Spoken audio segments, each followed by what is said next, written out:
So thanks for coming to my talk. My name is Frederick Nielsen. I'm a technical product management director at Epic Games. So I get to focus on animation tools, and I get to work with amazing engineers and other product managers and animators and artists. And yeah, we're just building cool stuff. Okay, so just to cover my past a little bit, I started in New York working on broadcast graphics and titles and commercials. I then found character animation and fell in love with it. Got hired at PDI in Northern California for The Simpsons in 3D, way back. And then we got bought out by DreamWorks and we did Ants and Shrek. And then I did my first stint in video games at id Software in Texas, where I worked on Doom 3.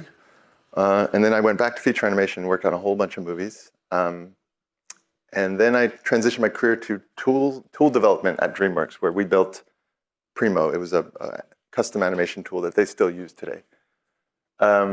I still love to animate. I still animate every day, now in Unreal. But yeah, so I got hired at Epic about 2.5 years ago. I was in the special projects group at first, and then, yeah, now help build the animation tools. So I recently gave a talk at Annecy a few months ago, and it was designed as a start from scratch, get going from the beginning. I really wasn't sure of my audience's understanding of Unreal, so I kind of really broke it down. And I went through all of these things. So I'm not going to go through all these things with you guys, because I'm sure a lot of you are experts. So I'm going to scratch off the first 5 of these. And I'm going to hop to levels and level sequences, and then into, yeah, what's new in 5.5. So I have a lot of new stuff to show in 5.5. So I want to power through this stuff. So levels and level sequences. The reason I want to cover these, even though I'm sure many of you already understand them, is it was one of the hardest parts for me to grasp coming from other tools and just understand not only how they work, but how they interface with the objects in your world, and also the power you have with them. You have so much power with level sequences. So let's just fast forward and say you've built a world. Say it's this forest, and you're going to put a character in it eventually. These levels, there's many ways to set these things up, but the level is basically your world, right? So for this example, I'm putting everything into one level. I know you have flexibility even in how you do level work, but for this one, it just helps me explain it in kind of a simpler way. So again, this is not the only way to do it. This is just one way to do it. It's the way that I do it sometimes, but yeah, so let's just say we built the level and we've saved it. So I'm going to save this level. Now I have my world. And now you want to animate something. Well, that's where the sequencer comes in. We don't store animation data in that level, so we need somewhere else to store that level. And that's a level sequence. So a level sequence is really just a container of animation data. It could be animation on a cube, a camera, a light, or full-on character animation if you want. A level sequence can be shots, it can be sequences, so you can nest level sequences in other level sequences, and that's where it starts to get really powerful. All right, let's take a closer look at an example here. So you'll need to make a level sequence to animate something. So here I just made a folder called animation. I right-click and I create an empty level sequence, so it's just a container. I'm going to call it animation 1. I'm going to double-click it to hop into it, and now that's when your timeline appears. That's where your sequencer appears. So now I just want to animate a couple of things, so I just drag them from my outliner, from that world I built, into the sequencer. And now it's referenced those items in the world into this level sequence so that I can animate them. So here I'm just going to do a simple animation of them just coming forward from the back of the mine shaft to the front. So I just set a couple of keyframes. I turned on auto key there, so that means just like you would be used to in other tools, if you've set a key and then you go to another frame and you position it again, it will set another key. Now I'm going to go to save it, and you'll see that my animation is dirty and my world is dirty, right? They're 2 separate files. The world is the level and the animation is in that level sequence. Okay. So now let's close this sequencer. So I hit the little X thing on top of the sequencer. There's other ways to close it, but I'm just going to shut it down. You'll see the world is still open. So that means now I can go back and work on my world. I can add more lights. I can add more items. In this case, I'm just going to add a couple of spheres because maybe I'm going to build like a light fixture to my world. So again, that animation sequence is shut down, right? So it's no longer animating, my timeline is gone. And I'm just back to kind of world building. So this is a pretty normal workflow for us where we have our world, our level, and then our level sequence, which is our data. So now I change the world and I just double click to get back into that level sequence, and you'll see now my animation is back in the updated world. So again, just to reiterate, we keep them separate, so it becomes a two-stage process to kind of get everything back.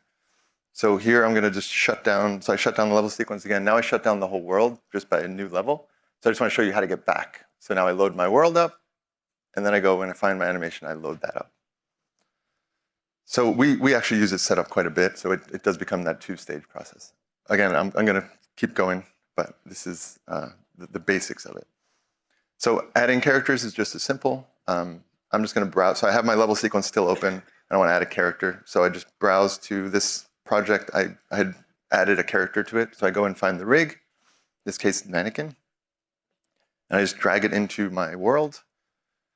So now if you think about what it does, the level sequence is open and the world is open. So now it added the character to the world, to the level, and it also added the character into the level sequence that was open. So when you drag a control rig in, it usually automatically adds it to the opened level sequence. So now I can just block in some animation. In this case, I'm just going to block in like on the top level transform.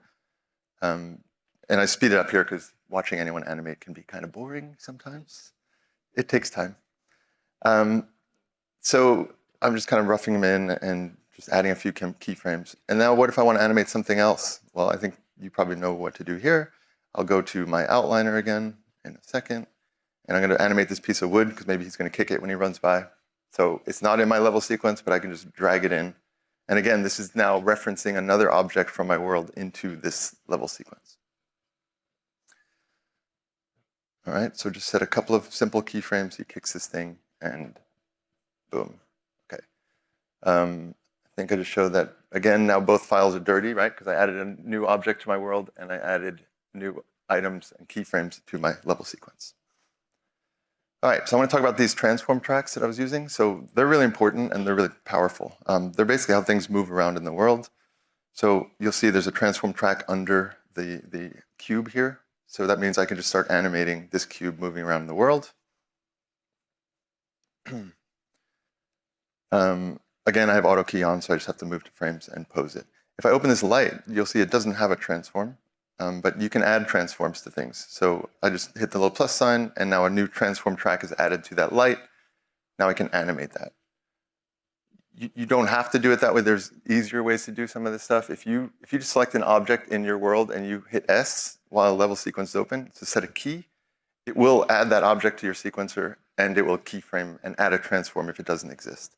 So there's a lot of kind of automation that happens there, but it's really powerful. You can even copy and paste transforms from one object to another, which is really powerful. So here I think I had them separate, and I just copy the transform from the cube to the transform of the light. So if an object doesn't have a transform, you can just copy and paste them, even across shots, across sequences. So, okay, let's take a closer look at the character. So if I open a character in the sequencer, you'll see it has a few tracks, and I'm going to explain these more.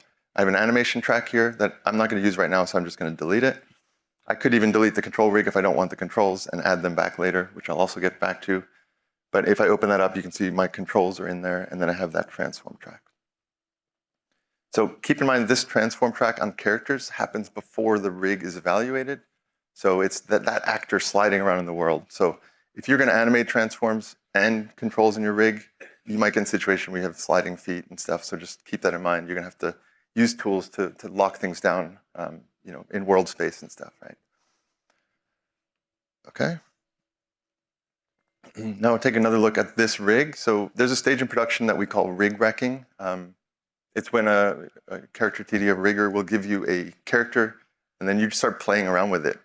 You have to get familiar with this rig and what kind of controls does it have? Does it have what you need? Maybe you're doing a super cartoony show and you need to ask for more features. So here I'm just showing that I can put the arms in FK, IK switching. We have stretch on the arm. Again, all I'm doing is I'm exploring these options. I'm selecting things in the rig, moving them around, trying out the options, figuring out what they do. it's important for you to kind of feel comfortable so you don't get in a situation where you're like, God, I wish I had IK. It's there. It's just, where is it and how do I access it? This rig too, like even when you're in IK, you can align the wrist to the lower arm, so it kind of feels like FK, but you're posing in an IK. Also on this rig, we have these things called proxy controls. So if I grab this little green circle and I pose it, it's putting values into all of the joints of the finger. And it has a bunch of other stuff, but I'll just kind of show you that process of what I go through when I'm given a new character. That too, like an auto interpolate, it's throwing values into all the fingers. So, and you can just toggle that on and off. It's just a little auto interpolate toggle. Again, it's writing values to all the joints there. So, let's talk about cameras. So back to the mineshaft. Say I want to add a couple of cameras. Maybe I want to do a little coverage on this little movement. So I'm going to add a camera. I'm going to show you a few different ways to do it. So in my place actors window here, I can just drag a camera into my level. This is one way, of course. So now if you remember what I said earlier, now there's a camera in my world and it's not in my sequencer. So the nice thing is if you do add it to your sequencer, you can do a lot of really cool things. Easier than just posing it and manipulating it in the viewport. I can hop into the camera. So you see that little blue icon there? That means you're piloting this camera. And now you can just fly around the world as within the eyes of that camera. It's a much easier way to pose a camera. And yeah, I just use like right mouse button to look around and then WASD, just like you would be playing a video game. Right? So yeah, you can do that. You can adjust the FOV, of course. You can do depth of field. You can adjust aperture, focus distance, all sorts of things. So I'm just going to set a couple of keyframes, just kind of panning the camera over as this guy runs in. So again, I just animated the whole camera from within the camera as I'm a cameraman moving, following the action. All right, I'm going to show you another way to add a camera. And there's several others, but I'm just going to show you these two. Here you can fly around your world and find your camera angle that you want. So I'm going to fly around to the front of him because I want like the second shot to kind of cut from this angle. So you can find this position, and I'm not piloting any camera, but I want to show you that I can add a camera from this, what I'm looking at. So in that little pull down, there's a create camera here. And if you do that, it will spawn a camera looking at what you were looking at. And again, I've now added another camera to my world. I'm going to drag that second camera into the sequencer, and then I'm going to just rename them. So I'm going to call this one shot 1, I think, and then the second one shot 2. And if you look at the top of my sequencer, there's this camera cuts track. I'm going to choose where I want my cut to happen. So I go here, you'll see it says shot 1, that's looking through the first camera. I click the little plus sign and I say, now I want to cut to camera 2. This is just one way, again, this is just one way you can do it, but it's a really quick way if you're roughing in some previs and you don't care if you have tons of cameras in your shot, you're just animating one long animation and you just want some coverage from different angles. It's a really quick and easy way to do this kind of thing. All right, so just go back and explain kind of what we did here. We built this level with a bunch of stuff in it. I then made a level sequence and I pulled some stuff in it and I keyframed them. And of course, it's not the only way. There's more. I'm going to try to get through some more of those. So I sped this video up just to kind of show, so I can talk through it a little bit, but I'm not going to talk about every detail here, but all I'm doing here is splitting that animation into 2 level sequences. So I just duplicated it, hopped in the first one, removed the second camera, hopped out of it, hopped into the second one, removed the first camera. So I'm just kind of cleaning it up, doing a pass where I clean it up. Then I make a 3rd level sequence, and I'm going to call this like sequence 100. And you'll see now I have an empty level sequence. I'm going to add a shot track, and now I can drag shot 1 in here and then shot 2 in here. So now I've created a multi-shot sequence workflow. This level sequence is just the sequence, but those 2 down there are separate shots. And now I can hop into them. I can shift timing and stuff. And that camera cut still happens because those cameras live in those sequences. If I double click on one of those, it takes me into that container, that level sequence with shot 1. You can keep working as one long one if you want, but I'm just showing you, we do this thing we call like pre to pro with some of our cinematics. We do previs a certain way, like really loose and kind of wild. And then we split them up into shots because you might have 10 different animators that need to animate these shots. You don't want them all stomping the same data. So yeah, we do this pretty often. All right, so again, just to show what I did here is I duplicated it. I went into shot 1, I removed camera 2. I went into shot 2, I removed camera 1. And the piece of wood that was animated, because you don't see it from that shot, I don't really need it there. I then made a new level sequence for the sequence. I dragged shot 1 in there, and I dragged shot 2 in there. So keep all that stuff in mind, and let's take a look at a simplified version of a typical animation pipeline today. It can be very linear and siloed, right? A lot of planning happens up front to minimize changes down the line. This can prove to be a bit inflexible and sometimes gets in the way of creativity. So with these workflows, like in Unreal, you have the freedom to explore your creativity and experiment, iterate throughout the production. So that traditional linear pipeline can now be kind of flipped on its side, and it could be a much more parallel process where the lines are blurred from pre-production to production through all these different departments even. So one way to achieve this is with something we call subsequences, which I haven't got to yet. So in this case, I split these things up into kind of containers. So they're all just level sequences. I have one just for my animation. I have one for my lighting. I have one for my audio. And I might have another one for camera. I might have another one for effects. These are all containers within one shot, right? So you can split this up however you want it. If you just want all that stuff in one, you can do it that way. I'm just showing you the power here.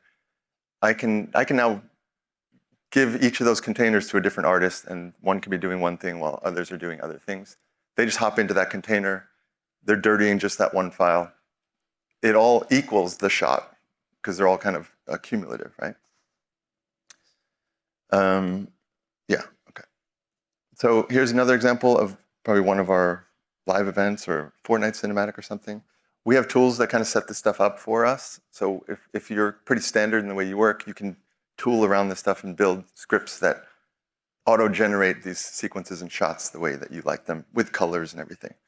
So this one is split up even more. You can see animation, audio, camera, gameplay, lighting, tech art, VFX. Again, you have as much flexibility as you want there. So again, you just look in those containers, you'll see just audio files, just the camera, and just the character. Right? Could look something like that. Okay, so not only do you have flexibility in how you split up your workflows and your shots, but you also have a lot of flexibility in how you want your character animated. So you can leave the live control rig here. In this case, I'm animating some poses that you can just keyframe. You can totally leave that live control rig in there and come back to it and keep animating. Or you can actually bake all that motion down to another container of data that we call an animation sequence. So here I'm gonna right-click on the top level asset there and say bake animation sequence. I just have to give it a destination and a file name. So in this case, baked animation 1, I called it. You have some settings if you want. I export that out. And now I can delete the control rig because I don't need it anymore. I'm going to replace it with this animation sequence. So you'll see the character stopped animating because I blew away the container. And now if I go and add an animation clip of what I just baked out, now it's that same animation I had done, but represented as a clip in the sequencer. So with that, you get a lot of power, right? You can, it's the same animation, but it's just a kind of a different way of looking at it. Because I had animated the transform of this character moving around, that's why it also works on this clip. Keep that in mind when you're baking an animation sequence. If you've animated the transform, that will not be baked into that animation sequence. So you would still need that transform if you used it. If you had animated just all the rig controls, that would have baked. So again, flexibility in how you want to use it. So the other flexibility here you can see is I can add more clips. I can have libraries of walks and runs and just blend them together. So here I blended a walk into that animation I did. So you have a lot of control here and a lot of flexibility. Right. So yeah, if you had imported motion from another tool as an FBX, it would have baked it as an animation sequence. So again, anything you've done anywhere, you have access to it. We use animation sequences pretty heavily, especially in our game side of things, because that's what the game engine is listening to. You can also bake it the other way. So in this case, you can see I have a bunch of clips here that are blending. I have an idle to a walk, to a run, back to a walk, back to an idle. So these are cycles that we had. Again, you can author your own cycles however you want and need. But it's nice to be able to reuse this kind of stuff. So you don't have to have all those keyframes on all those controls all the time. I can now take those clips and I can bake it to the control rig. So in this case, I just bake that down. Now you'll see those clips were muted. They're basically deactivated because now all my motion comes from the controls on the rig. So I've baked it the other way. So you have bidirectional baking. And you'll see this has keys on all the frames there, right? Okay. As of 5.4, you have another option here. I know we have a lot of options, but it's good. We have something we added called layered control rigs. So you see that I'm using clips there, but now I can add a control rig on top of those clips. I don't have to choose to bake it all to a control rig or just stick with clips. Now they can work together. So this is a live inverse solve of that incoming data onto the rig. And you're basically just adding, additively animating on top of those incoming clips. So now if I wanted to add a walk or something to it, I could still, because I'm still animating with clips, I can just add another clip and blend it in. I can zero out my, set a zero key on all the controls I had set, and now you're back to all that motion from the incoming motion. I could also mute. I could mute the clips. I could mute the layered control rig here. You could even bake the results of this back to another animation sequence and bake all that back to another layered control rig. Yeah, you have a lot of different ways of working with this stuff. So everything I've been showing up to this point have been something we call possessables. That means these animated items live in the level and are just being controlled from your level sequences. Our sequencer is also capable of spawning objects like on the fly. So what I'm going to do here is I hopped into that shot 2 that we made. And maybe I want to add a light that only appears in shot 2. So I don't want to add it to my world. I don't want to add it to shot 1. I only want it to appear in shot 2. So probably missed it, but if I drag an object not in the world, if I drag it right into the sequencer, it will make it a spawnable. And you see a little lightning bolt in the sequencer and also in the outliner. That means this item is not in the world. It's just being added from this level sequence. So if you think of everything we talked about earlier, I could have built that whole mineshaft as all spawnable items. Then I wouldn't have had to load a level because all those items come from that level sequence.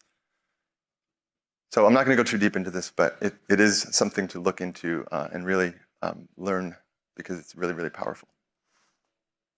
I want to take a look at a Fortnite cinematic we did from a couple of seasons ago. This kind of gives you a look at all those things in use. So let's just take a look. So this is what the cinematic looked like.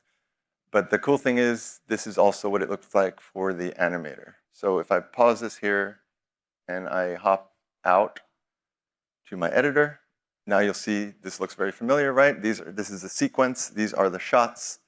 I want to go edit this shot here. I want to maybe adjust the arm a little bit. I hop into that container. Inside that container are the different workflows, animation, effects, lighting, audio. I hop into my animation subsequence for that shot. Now I see my characters and my props. I have clips. This was incoming motion. I added a layered control rig, and I can just animate this arm and do a little adjustment on this animation. But again, it's final pixels. This is that power of being in a real-time environment where your end look final pixels are live in real time. It's pretty cool. Okay, and then I hop back out to the sequence level, and I want to see that change I did, continuity with the surrounding shots. So I just scrub backwards a little bit. I see that new change I made, and how does it cut into the next shot, right? Okay. Now let's take a look at 5.5. I think I'm good on time. Preview 1 is out this week. A lot of cool stuff to show, so I'm gonna hop in. So 5.5 is another leap forward to where we want to be with these tools. We've made a lot of adjustments, which make quite a big difference to the feel of the tools. I want to start with one that we just put in recently. And yes, it's another CVAR for now. So if you enable the CVAR, that window focus one, What this does, I show it here. Well, I don't think it's looping, but I can go back. All I'm doing here is I'm hovering my mouse over the curve editor, and I can use hotkeys. I hover over the viewport. I can use hotkeys. So I'm just framing on keys. I'm framing on objects. It sounds small, but it's basically when you just hover your cursor over a window and you hit a hotkey, it pushes focus into that window. So you don't have to click. You don't have to accidentally move your camera. You don't have to accidentally grab something. It's window focus. Yes.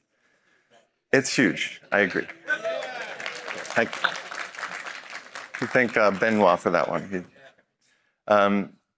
So yeah, it sounds small, but yes, I can appreciate that you appreciate it too. So that's awesome. Our curve editor, of course, is a critical piece to animating the engine, and we will always find time to make improvements for it. We've made some more improvements here, like performance with the tween tools and stuff like that. We know we have more to do. 5.6, we have a lot more planned. So we're gonna hop back in there and really tackle those quality of life things. There's new options for baking to the control rig. So I showed it earlier. You probably wouldn't have caught it, but there's a reset rig option when you're baking. So what that means now is you could essentially configure your rig the way you like it. I want my hands always to be in IK. I want them in chest space. I want stretch turned on. I want soft, whatever settings you like. You can configure it first and then import motion onto that. And it will bake it all with those settings. So it doesn't reset the rig to the default state. It keeps the state that you've set up and imports all that data onto it that way. Really powerful. We also tuned the manipulators, the gizmos, a bit more. They're still not the default, hopefully soon.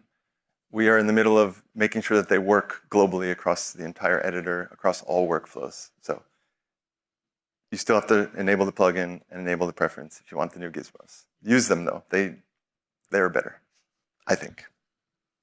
There might be people in the room that disagree, but it's okay. Okay, animation layers. So we know you've wanted them, and you may also not have known that you kind of already had them.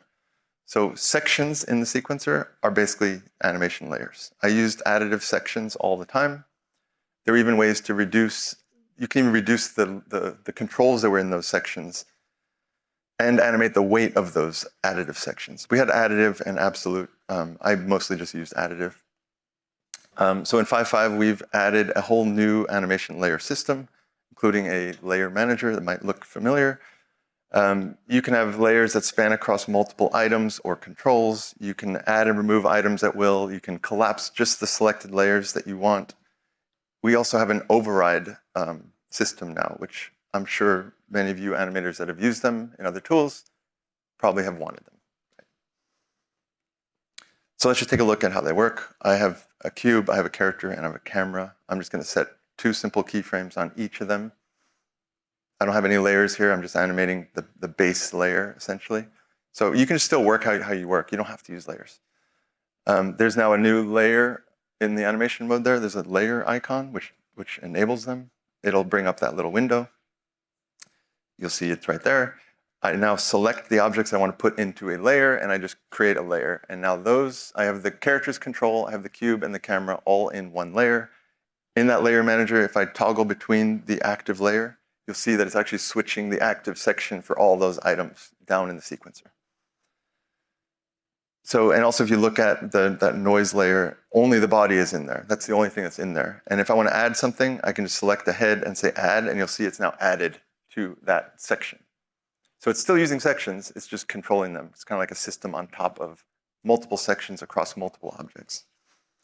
So then all I'm doing here on that noise layer is I'm just going to animate a little bit of noise, a little wiggle that's in this second layer. I'll do that on the camera, the character, and the cube. So again, I'm just sitting on that noise layer, and it understands where the keyframes go because I select the character. And if that control is in there, it will add keys to those sections. So now I can animate the weight of those things. So here I set a key at 1, and then I go a few frames later and I set a key at 0.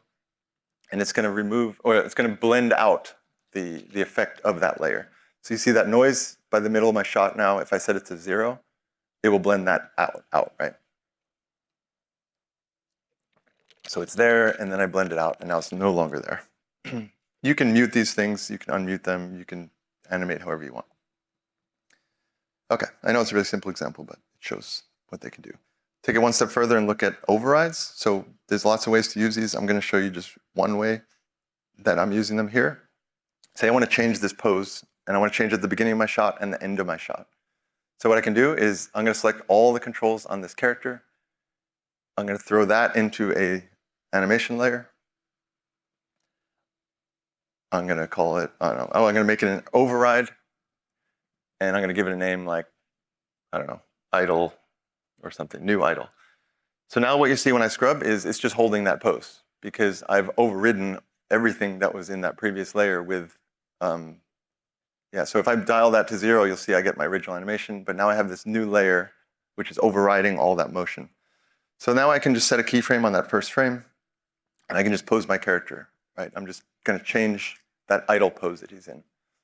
I might shift his weight a little bit. I might, I don't know. Probably ahead of my video, but it's okay. So I'm just going to pose the character, pose the arms a little bit, and so I'm just changing that pose. And then I think you probably know where I'm going to go here. Is I'm going to animate the weight of that override from it enabled in the beginning. I should do it in a second. I couldn't help just keep posing. He's fun to pose. So anyway, so I just set up a little pose here, and then now I want to animate the weight of that override. So I just set a keyframe. I only need one keyframe here. I just want one pose. So I don't need, I can animate in this override layer too if I wanted to. Here I'm just going to do one pose. And then I set a keyframe at 1, and then I go a few frames later and I set a keyframe at 0, which blends back to that animation. And then I set a keyframe at 0 over here, and then at the end I go back to 1. So now that new pose is added to the beginning of the shot and the end of the shot. So I've tweaked an idle pose in a much simpler way.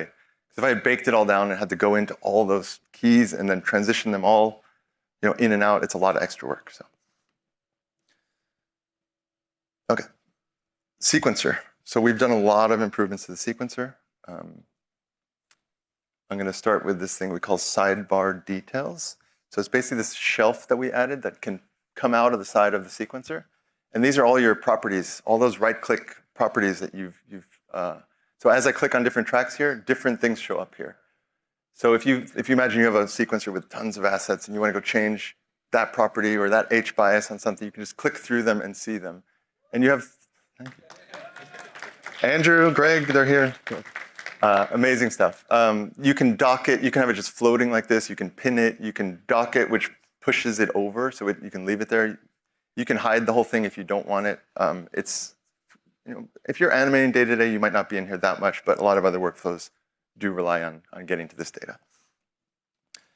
Next is a thing we added called selectability. So what this means is, so right now I can select anything in my world, including the ground, including the sky. If I turn on that little icon next to that magnet, now the only thing I can pick in my viewport are things that are in my sequencer. So, good one. Thank you. You guys are a great crowd. See, the work speaks for itself. So, yes, I've wanted that one for a while, so I'm glad you do too. Filters. We've revamped our filter system pretty completely. We've taken known UX and workflows from our outliner and content browser and implemented something similar here. So there's a lot of new filters here, and even the familiar ones that we had before. Excuse me. So if I enable a filter, you'll see a little bubble appeared there, and that is now how you turn on and off these filters. They're all hotKeyable. You can turn that bar on and off. You can make it vertical. You can make it horizontal. You have a lot of flexibility there. When I'm animating, I mostly use selected control rig controls and selected asset.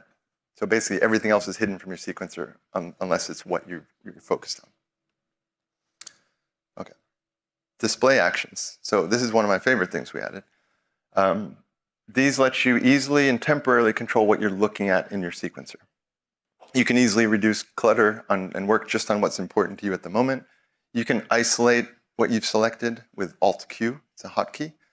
You can hide things that you've selected with Alt E and Alt W, and then you can show everything again with Alt E, I think. Those are the defaults, you can set them up. But now I can quickly just isolate down this one thing or this one track or even individual tracks. Here, a scale track, a rotate track, and a translate track, and everything else is just hidden. It's a temporary action, you just bring things back. It's a really cool one. Okay. Time warp curves, another big one. So we've added a whole new time warp system. Andrew is here, he wrote it, I think. So here I have a sequence with a running character, a moving prop, and a moving camera. And I put that all in one of those subsequences. And now I can add a time warp on a subsequence. You can add them in different ways, but here I'm adding it to that subsequence because I want all those things that are in there to be warped. So here I set a keyframe on, so by default it creates a timing curve, right? The beginning and the end of your shot. So it's playing back at the proper speed. I'm adding a couple keys and I'm slowing down that middle section just by moving one keyframe. If I now look at this in the curve editor, you'll see it's a single curve that represents the timing of that motion. And I can just, you see if it was a straight line, it would have been the regular motion. Here it's slowing down. You can play things in reverse. You can, some high level editing ability here to do this kind of stuff. And then you see it speeds up again because that last key was just faster than it was real time. You can also do things like put things into step mode if you want. So I'm going to delete those middle keys to go back to like real time here, right? It's just a linear playing back at proper speed. I'm just going to start adding some keyframes. Again, you could, custom art direct exactly those poses you want, when you want it in poses, when you're not. I'm going to put this in step mode, and if you do that, you get step mode time warped animation. Again, without editing millions of curves and millions of keys, it's a really kind of quick, yeah, you can do Spider-Verse kind of stuff for sure. Good, thank you. When you start mixing this with layered control rigs, it means you can animate your character in time warped space. So as you're holding poses, you can keyframe, you can do some really wild stuff. Really, really cool. We've built a new plugin that we call the Animator kit. And these add some really powerful functionality to what you can do with animating characters. So so it adds deformers and it adds utility rigs. Let's just take a look at the utility rigs real quick. So these are the first two that are going to be in this plugin. It's a blend parent node. It's just a blendable, it blends between two parents. You can use these and constrain your controls that you might want to do this kind of thing to them. And then just a simple 3-node. Chase is here, I think he built these for me. So animators, they do these things with cubes and props and stuff. So it's just, we wanted to do it with control rigs. We have 2 more that we started, but we have some issues we're working through. So hopefully we'll get these in as well. A single simulation node that you can constrain to, and like a chain simulation that you can use. Again, more animation tools for you to just constrain to and bake animation to. Excuse me. Deformers. So these are deformers not only available to rigging, these are deformers that are available to animators without needing to rig anything. So it's now much easier to add them on the fly in your sequencer when you need them. So let's take a look at a lattice. So it's just as easy as adding a control rig in your sequencer. I go control rig, I choose this little new filter here, deformer. You see now there's 3 deformers there. I just created a lattice. It's now connected to that character. So I can just position this lattice wherever I want it. I can constrain it to controls. I can do whatever I want. I'm just going to scale it up, position it around the head.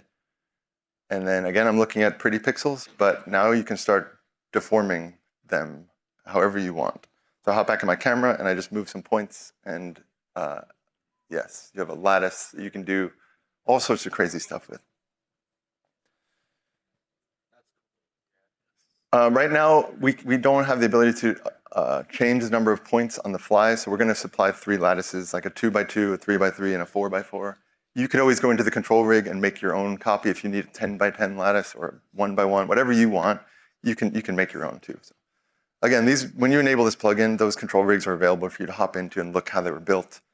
They're GPU deformers, and that's why they're really, really fast. Let's take a look. So this was just animation I had done using a lattice. This was from last year, but I just wanted to show you, like, you can push your stuff. You can make it fleshier. You can, sometimes things can feel stiff. Just being able to add a little bit of this fleshiness on top adds so much. So here, this was just like stepping through some poses and just posing those 3 points on the top of the lattice. So I just have a few keyframes here. And again, a lot of times you'll animate this stuff to your camera. If you turn it sideways, you look at it, it looks a little funky. But and then here, I was just showing what it feels like to animate using the new gizmos and all that stuff. And then it kind of ended up like this, right? A lot more fleshy stuff going on. But it's a bit subtle, but I think you can make use out of it. Let's take a look at another one. So this one is super powerful as well. These are sculpt deformers. So this pretty much unlocks shot sculpting for you. I have this little robot guy. Same thing, I'm gonna add a control rig. This time I'm gonna choose a sculpt deformer. I get the sphere. I can just now position it. This one has volume and stuff built into it. So that little green arrow you see is actually, that's representing the direction of that volume. So I have it pointing upward. That's why when I push down on it, it bulges outward like that. I can adjust the bulge, how deep in the model that goes. I can adjust. So if you look at settings, again, add them, play with the settings, see what they do. These are really powerful. This was another example I had done where I had this crab guy. He was super simple, really basic controls, and I just added a little bit of life with some sculpt deformers that were constrained to the character. Another example, I created a deformer and I put it in this area of the ground, and then I'm animating the shark landing in the deformer, which squashes him. And then again, you can adjust that fall off to really make things feel like they've made contact with something without having to add a whole bunch of extra controls that do things with bones and stuff. You can now do them on the fly when you need them. Another example. I wanted to also show how this works with facial animation. So sorry, MetaHuman guys, if you're here. I know I shouldn't push these guys this far. But it's just showing that you're not going to animate something this realistic with that much. But just to show you that it works with metahumans, it works with faces. If you know you're going to be animating a show that you require this functionality in your rig and this fidelity, you can of course build it into the rig. The riggers now can build deformers into the controls that you use.